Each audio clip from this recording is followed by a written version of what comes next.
Halo Sobat Patuh di seluruh Indonesia, salam tangguh. Ketemu lagi di podcast Ngopit episode kelima, Millennials Aman COVID-19. Kali ini bersama saya, Dimas, dari Sekretariat Bidang Perubahan Perilaku, Satgas Penanganan COVID-19. Nah guys, kita sudah melewati pandemi COVID selama setahun lebih.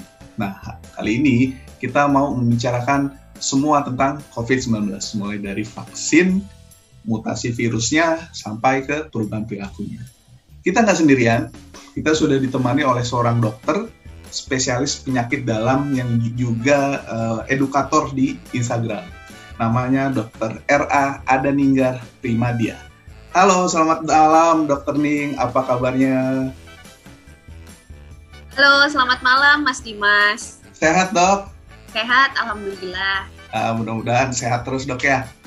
Oke, sebelumnya dok, dari saya pribadi saya mau mengucapkan terima kasih dan juga salam hormat untuk seluruh dokter dan juga tenaga kesehatan yang selama ini berjuang ya di garis terdepan melawan COVID-19. Salam hormat dok. Oke, ya. Terima kasih. Iya dok. Jadi gini dok, kita mau ngomongin COVID nih ya, kita sudah setahun lebih melewati pandemi dok. Dan saya merasa saat ini di luar sana tuh banyak yang mulai nggak patuh nih dok. Mulai bosan mungkin ya, ada yang bilang pandemic fatigue gitu ya, banyak nggak patuh dengan protokol kesehatan. Nah dok, kalau kita ketemu nih ya dengan orang-orang yang seperti ini, kira-kira apa nih dok yang harus kita lakukan ya, apa yang bisa kita lakukan sama orang-orang yang rasanya mungkin udah capek menghadapi pandemi ini dok? Iya betul Mas, jadi memang ada istilah ya namanya pandemic fatigue ya, yaitu kelelahan secara psikis terutama ya, kelelahan secara psikis dalam menghadapi pandemi. Ya yang bisa kita lakukan tuh sebenarnya ya kita tetap konsisten ya, kita jangan sampai terbawa juga, dalam arti kalau saya sebagai tenaga medis, saya juga konsisten sejak awal mengedukasi. Ya meskipun rasa fatigue itu juga ada pasti di kalangan kami ya, maksudnya tenaga medis pasti juga ya, pasti ada juga. Tapi ya kita harus tetap mengandalkan akal sehat ya. Kalau saya sih selalu berpikir secara logis gitu loh. Ya udah, ini realitanya, ini kenyataannya gitu. Jadi kita masih menghadapi kondisi pandemi. Ya kita nggak boleh kembali lagi denial. Kalau kita denial lagi, kita kembali ke 1 tahun yang lalu lagi. Jadi artinya 1 tahun ini perjuangan kita akan sia-sia. Jadi kalau saya sih menghadapi orang-orang seperti itu ya tetap kita harus tetap mengedukasi ya, karena mereka tetap membutuhkan orang-orang seperti kita. Artinya orang-orang yang masih konsisten ini dibutuhkan oleh orang-orang yang mulai goyah gitu loh. Karena mereka juga pasti kalau misalnya nggak ada orang-orang seperti kita, mereka akan semakin goyah. Itu pikiran saya sih. Jadi kita tetap harus bisa menyelamatkan orang-orang yang bisa diselamatkan gitulah. Jadi kita tetap harus konsisten, nggak boleh ikut-ikutan fatigue ya, meskipun sebenarnya kita juga merasakan itulah. Saya juga merasakan itu. Betul dok, betul bahwa namanya kejenuhan, kebosanan itu ya, apalagi kita yang selama ini sehari-hari ya, apalagi dokter nih yang benar-benar di depan mata sendiri ya menghadapi COVID-19 ya, yang namanya pandemi fatigue-nya itu berat, terus terang berat. Makanya kadang kita kalau melihat teman-teman di luar sana yang nggak patuh gitu ya, antara sedih dan juga ya campur aduk nih dok. Dan yang lebih sedihnya lagi ini dok, banyak anak muda ya, kita juga termasuknya masih golongan milenial gitu nih dok ya. Mereka justru yang banyak nggak patuhnya gitu dok, padahal jumlahnya banyak sekali. Kalau menurut dokter nih, kalau untuk anak-anak milenial kayak gini, apa ya dok perannya yang paling diharapkan bisa mengcounter atau bisa mengangkat, membantu ya penanganan COVID-19 ini dok? Iya, sebenarnya kalau usia-usia muda ya, generasi-generasi milenial ini memang paling banyak yang tidak percaya COVID ya sejak awal. Mungkin pertama karena mereka itu kalau kena mungkin ya gejalanya ringan Mas, karena mereka masih muda ya. Jadi mereka tuh tidak pernah merasakan gimana sih rasanya sakit COVID yang berat ya kan. Terus habis itu mereka juga akses ke media sosial juga sangat lebar kan, luas sekali. Jadi mereka bisa mengakses informasi dari mana-mana. Yang kita sebut infodemik itu paling banyak memang menyerang justru orang-orang generasi milenial gitu ya. Padahal kalau mereka itu misalnya mau membuka diri ya, mereka misalnya mau mengalahkan egonya, itu sebenarnya mereka bisa sangat membantu karena justru orang-orang yang paling banyak istilahnya OTG ya, kita kalau bilang OTG, orang-orang tanpa gejala, orang-orang yang gejala ringan kan paling banyak ada di populasi mereka gitu. Betul. Jadi kalau mereka ada kesadaran, mereka istilahnya tidak keras ya, tidak egonya tidak tinggi, mereka mau merendahkan sedikit egonya, mereka bisa menyelamatkan orang-orang di sekitarnya.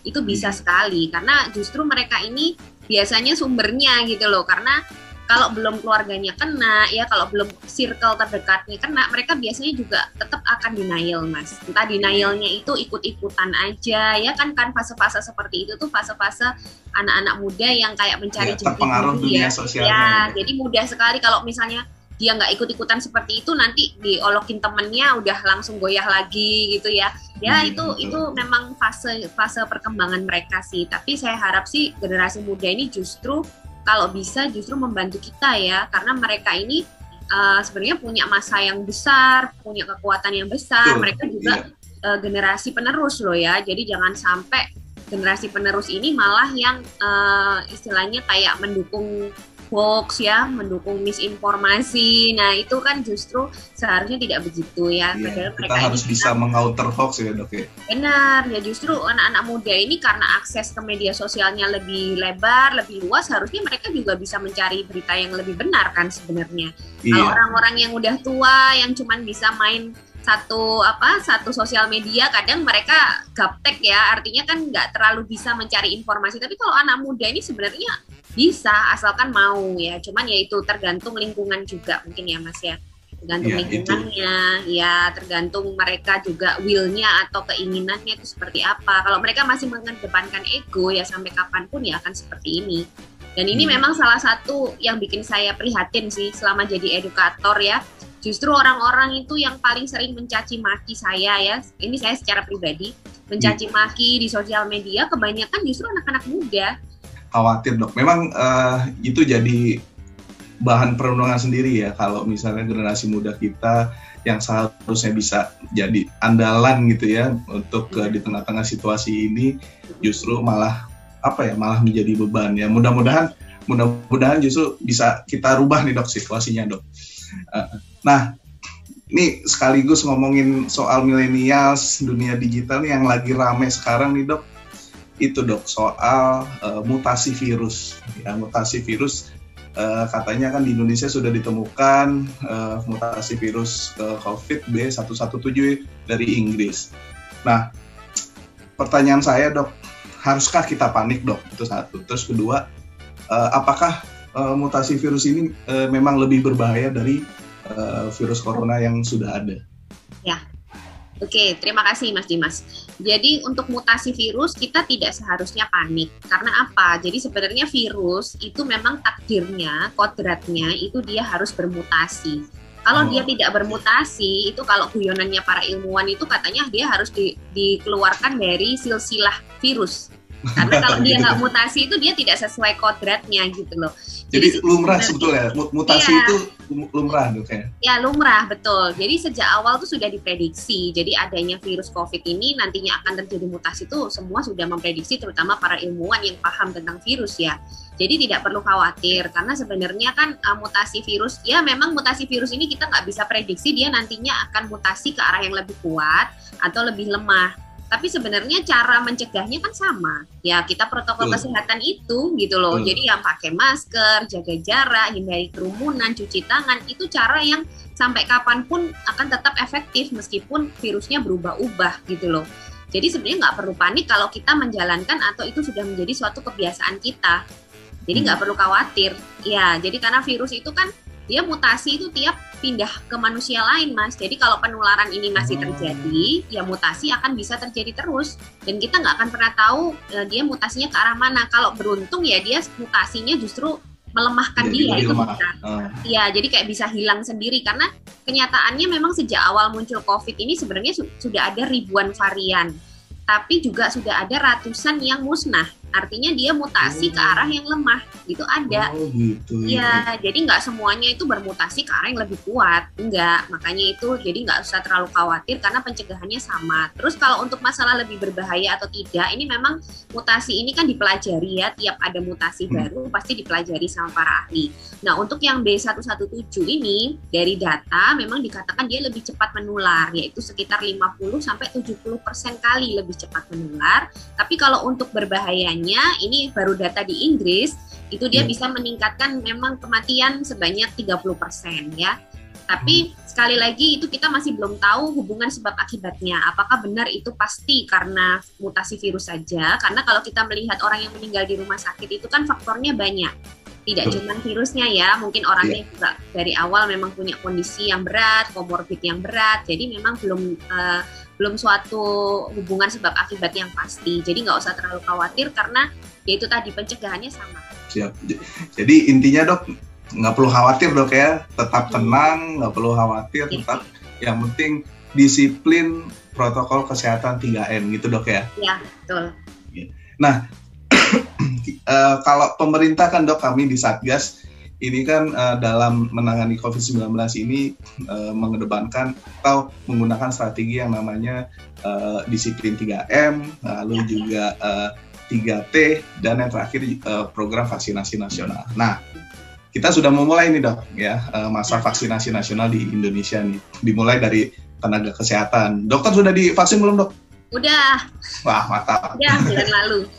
Ya, nah sudah mulai divaksin, lalu sekarang juga ke masyarakat umum juga sudah mulai, ke lansia dan segala macam. Nah, bagaimana sih dok vaksin itu bisa membantu kita? Apakah betul-betul itu membuat kita kebal dari virus atau dari COVID-19 ini? Apakah kebal selamanya atau gimana sih dok? Ya, jadi sebenarnya vaksin itu sama aja dengan vaksin-vaksin yang sudah lama ya. Contohnya kita lihat anak-anak kita tuh vaksin, tetap vaksin itu tidak ada yang efektivitasnya 100%. Artinya kita tetap bisa kena, tapi kalau kita kena itu gejala kita akan lebih ringan dan resiko untuk menjadi gejala yang berat sampai kematian itu akan sangat ditekan. Ya, contohnya sama seperti vaksin campak zaman dulu ya. Campak dulu itu kan mematikan untuk anak-anak karena komplikasi campak itu salah satunya bikin radang otak. Jadi kalau anak-anak sudah kena campak dan mengalami radang otak itu angka kematiannya sangat tinggi. Tapi sejak ada vaksin campak itu tidak ada lagi anak yang meninggal karena radang otak. Jadi ya bisa kena campak paling demam berapa hari terus masih muncul merah-merah bercak itu masih muncul, tapi ya udah gitu aja terus sembuh.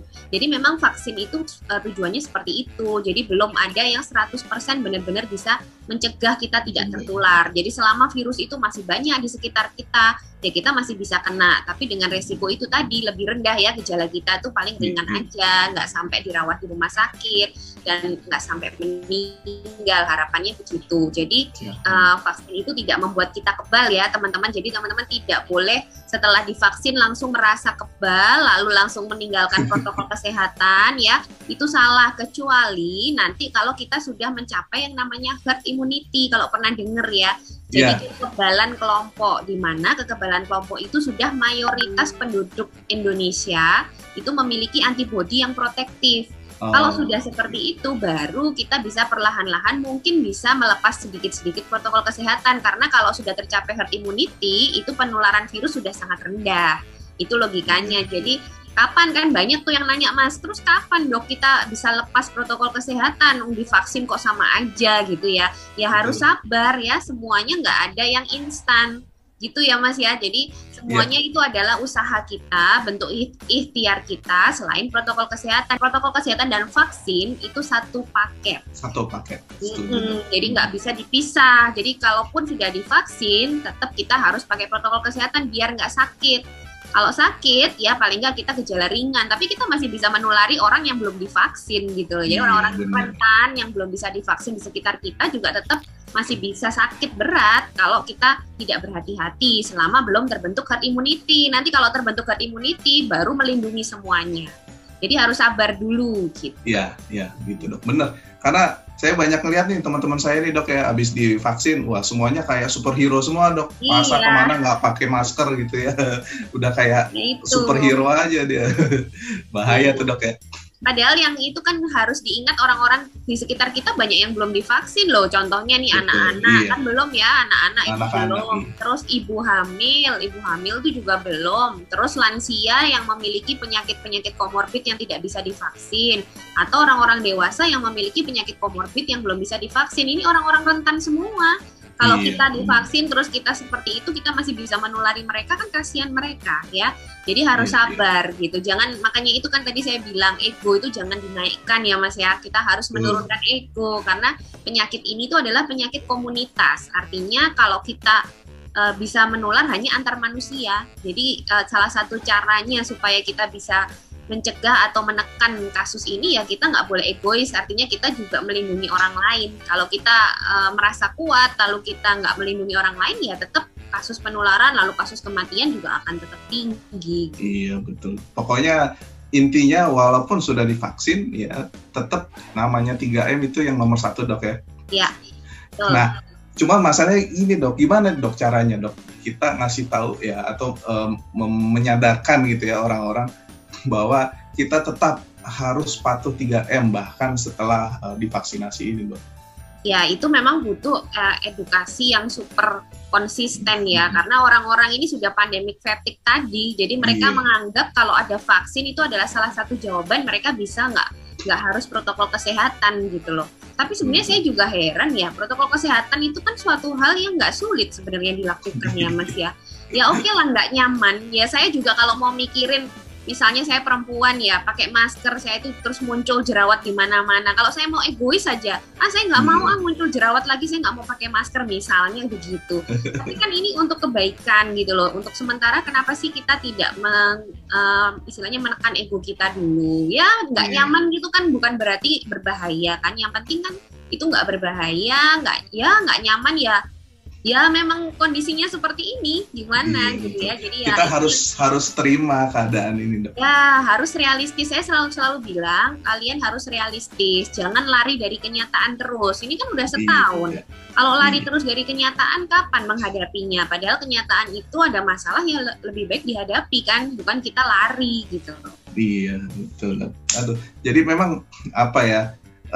Mudah dok, mudah 3M itu mudah, tapi ternyata membuat masyarakat itu bisa disiplin. Nah, tidak semudah membalik telapak tangan dok ya. Intinya edukasi terus menerus dok ya.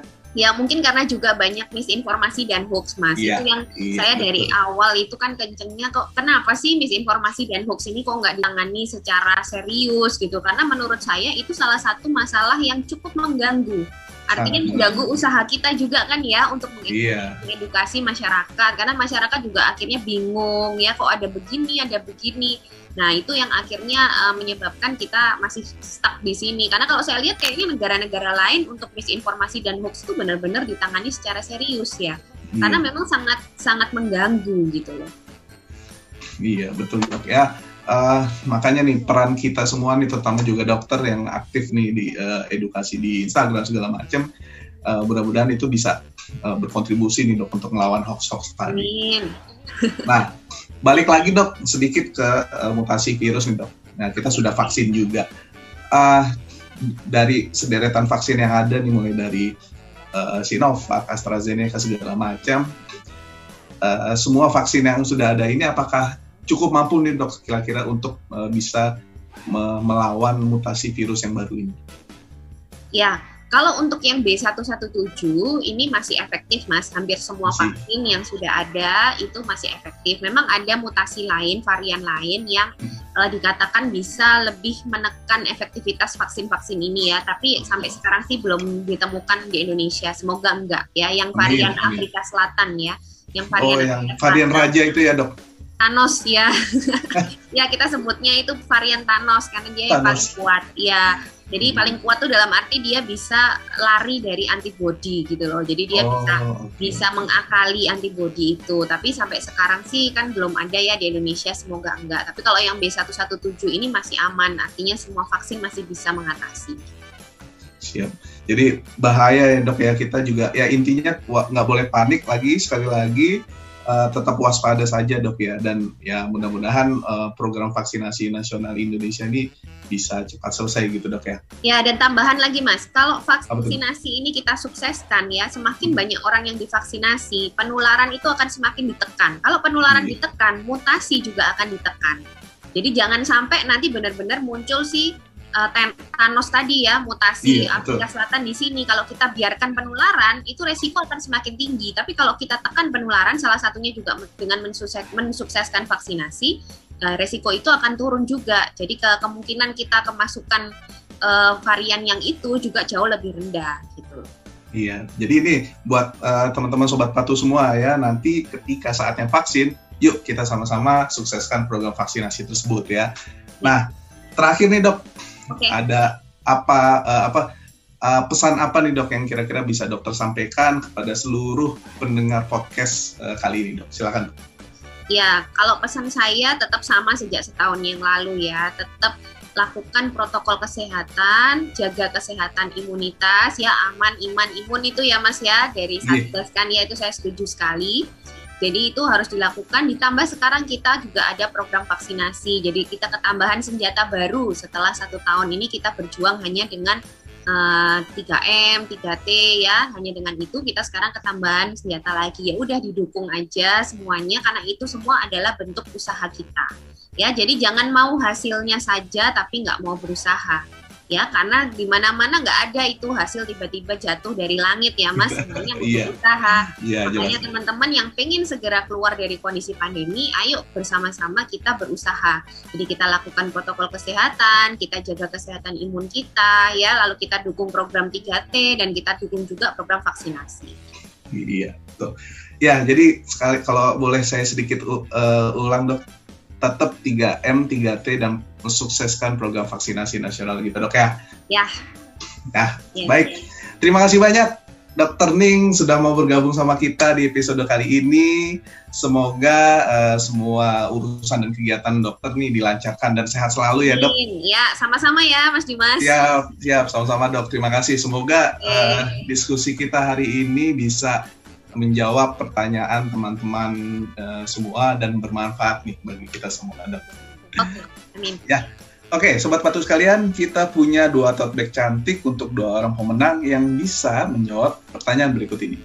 Yang pertama, apa yang dimaksud dengan pandemic fatigue? Ya, jadi pertanyaannya, apa yang dimaksud dengan pandemic fatigue? Itu nomor 1. Nomor 2, dari mana asal mutasi virus corona yang disebut sebagai varian raja, ya, atau Thanos, varian raja atau Thanos, ya, asal mutasi virus corona yang disebut sebagai varian raja atau Thanos. Nah, tulis jawaban kalian pada kolom komen di bawah ini, dan pemenangnya nanti akan diumumkan pada akun Instagram @satgasperubahanperilaku. Untuk teman-teman semua, supaya selalu up to date dengan informasi terbaru terkait Satgas Bidang Perubahan Perilaku, jangan lupa untuk follow Instagram kita di @satgasperubahanperilaku dan subscribe YouTube channel kita di Satgas COVID-19 Perubahan Perilaku. Selalu ingat pesan Ibu, pakai masker, jaga jarak, menghindari kerumunan, serta mencuci tangan pakai sabun. Saya Dimas undur diri, salam tangguh.